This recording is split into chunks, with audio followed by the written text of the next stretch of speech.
जुदाई के ऊपर, बिछड़ने के ऊपर, लुट जाने के ऊपर, ना सुने जाने का दुख कुछ जगहों पे इतना ज्यादा मिलता है, कुछ यौनराज में, कुछ गजलों में, कुछ जगहों में, कि ऐसा महसूस होता है कि हम खुद भी किसी से बिछड़े हुए हैं, हालांकि हमें तो अभी तक कोई मिला भी नहीं है। कुछ बोल ऐसे सुने कि खुद बंदा इस कैफियत में चला जाता है कि मैं तो हर किसी ने मुझे धोखा दे दिया हुआ है, हालांकि धोखा तो मुझे हुआ भी नहीं असल में। मैं आपको ये कहूंगा कि आप वो इनपुट लें जिससे आप नफ्सियाती तौर पे पहले से बेहतर फील करें, पहले से खुश। वो म्यूजिक जो मुझे मायूस कर रहा है वो मेरे लिए सही नहीं है, वो शायरी जो मुझे तोड़ रही है वो मेरे लिए सही नहीं है। वो आर्टिस्टिक बुनियादों पे कहते हैं ये बड़ा शायर है, मैं नफ्सियाती बुनियादों पे डिसाइड करूंगा मैंने सुननी है कि नहीं। मुझे उसके बड़े शायर होने में कोई इनकार नहीं है, मैं तो उसका मयार ही नहीं जानता बड़े शायर का क्या होता है। मेरा मसला ये है कि मेरा बच्चा जब उसको सुनता है तो वो बिस्तर पे लंबा पड़ा रहता है, उसे लगता है लाई भी ना गई थी, निभाई भी ना गई। ये बात ठीक नहीं है। कुछ बंदों को आप मिलेंगे, आप मिल के वापस आएंगे, आप टूटा हुआ फील करेंगे। आप कुछ बंदों को मिलेंगे, आपको लगेगा मेरी एनर्जी चूस लिया इस आदमी ने। आप कुछ बंदों को मिल के बाहर आएंगे, आपको लगेगा यार उम्मीद ऐसे छीन लिया इस आदमी ने आज मुझसे। आप कुछ बंदों को मिलेंगे, आपको लगेगा कि यार मैं निकम्मा हूं। वो आपको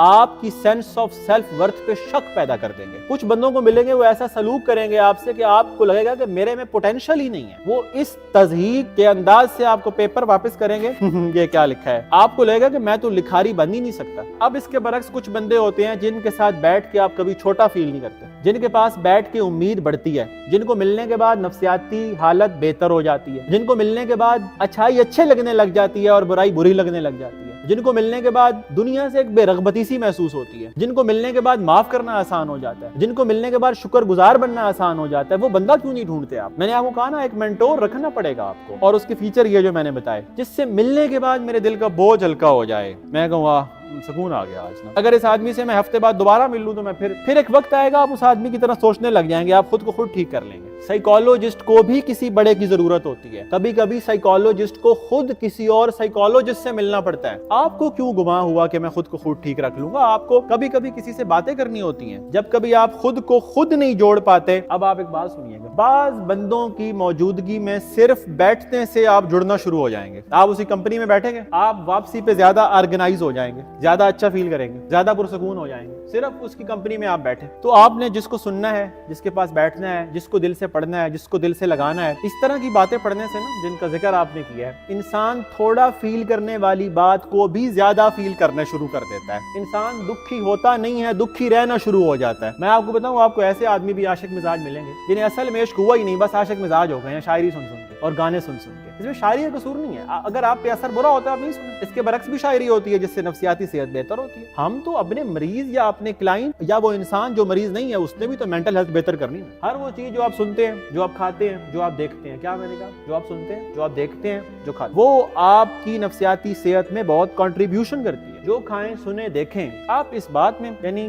क्या कभी आपने कहा है किसी अजनबी को बाहर से अंदर आओ मेरे बच्चों को एंटरटेन करो, तो आप टीवी पे जो भी लगा होता है आपके बच्चे देख रहे होते हैं, ये क्या बात है? फिर बच्चों को अच्छाई अच्छी लगे इसका एहतमाम भी तो आपने करना ना, वरना तो अच्छाई, उनको अच्छाई को जानते होंगे, अच्छी बुराई लगती होगी। अभी ज्यादातर पढ़े लिखे का मुआशरा ये का मसला ये है, अच्छाई जानते हैं, अच्छाई अच्छी नहीं लगती, बुराई का पता है पर दिल करता है बुरे काम करने। इसीलिए तो मैं कह रहा हूँ कि सिर्फ टीचर नहीं चाहिए, मेंटोर चाहिए, जिसके पास बैठने से अच्छाई अच्छी लगे, बुराई बुरी लगे। हम उस आदमी को बता सकते हैं अपना मसला जो हमें जज नहीं करे, जो फतवा नहीं लगाए, जो हमें बुरा नहीं जाने। इसको हम कहते हैं नॉन जजमेंटल थिंकिंग। इस वक्त हमारा मसला यह है कि एक बंदा अंदर आया, हम उसकी शक्ल देख के जज करने लग जाते हैं। उसने बात शुरू की, हमने समझने के बजाय जज करना शुरू कर दिया। कोई इवेंट होता है, हम जज कर जाते हैं, हमें पता ही नहीं इवेंट क्यों हुआ है, उसने ऐसा क्यों किया है, हजार रीजंस होंगी। कोई हमें सलाम का जवाब नहीं देता, हम जज कर लेते हैं कि आई खड़ूस, हम लेबल कर देते हैं खड़ूस का उसके। नॉन जजमेंटल थिंकिंग है तो आप लर्नर हैं, जजमेंटल थिंकिंग में मसला है। समझ आई बात?